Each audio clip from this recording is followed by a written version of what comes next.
আকাশীগংগা ধাৰাবাহিকখনৰ আজি নিশা আহিবলগীয়া এপিছডৰ প্ৰমো বৰ্তমান মুকলি হৈছে আৰু আজিৰ প্ৰমোত আমি দেখিবলৈ পাইছোঁ ধাৰাবাহিকখন হ'বলৈ গৈ আছে বহুত বেছি ইণ্টাৰেষ্টিং। বলকচোন চাওঁ আজিৰ প্ৰমোত কি দেখিবলৈ পাইছোঁ। আজিৰ প্ৰমোৰ প্ৰথম ভাগতে আমি দেখিবলৈ পাইছোঁ অভিমন্যুৱে মাকক কৈ আছিল তুমি মোৰ পৰা কিবা লুকাইছা ন। তেতিয়া আমি দেখিবলৈ পাইছোঁ অম্বাই মাত দিছিল মই এইটো কৈছোঁ যে তোক কিন্তু তেওঁলোকে বহুত মৰম কৰিব লাগিব, তেতিয়াহে মই যাম।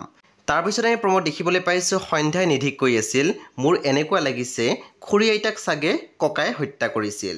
তেতিয়া নিধিয়ে মাত দিছিল কি? পুনৰ সন্ধ্যাই কৈছিল কাৰণ কথাখিনি ওলাওঁতে ককা একেবাৰে নাৰ্ভাছ হৈ গৈছিল। তাৰপিছত আমি প্ৰমোদ দেখিবলৈ পাইছোঁ প্ৰিয়ংকাই ৰন্দীপক কৈ আছিল সেইগৰাকী তোমাৰ মা নহয় জানো, আৰু মই তেনেকুৱা বোৱাৰী নহয়। এতিয়া মাক আনিবলৈ যাবানে নোযোৱা সেইটো কোৱা। চ' বন্ধু বান্ধৱীসকল আজি নিশা 9:30 বজাত ৰং টিভিত আহিবলগীয়া আকাশীগংগা ধাৰাবাহিকখন খুবেই বেছি ইণ্টাৰেষ্টিং হ'বলৈ গৈ আছে। চ' আপোনালোকে চাবলৈ একেবাৰে নাপাহৰিব। পৰৱৰ্তী আপডেটৰ বাবে আপোনালোকে আমাৰ চেনেলটো ছাবস্ক্ৰাইব কৰি কাষত থকা বেল আইকনো টিপি দিবলৈ একেবাৰে নাপাহৰিব।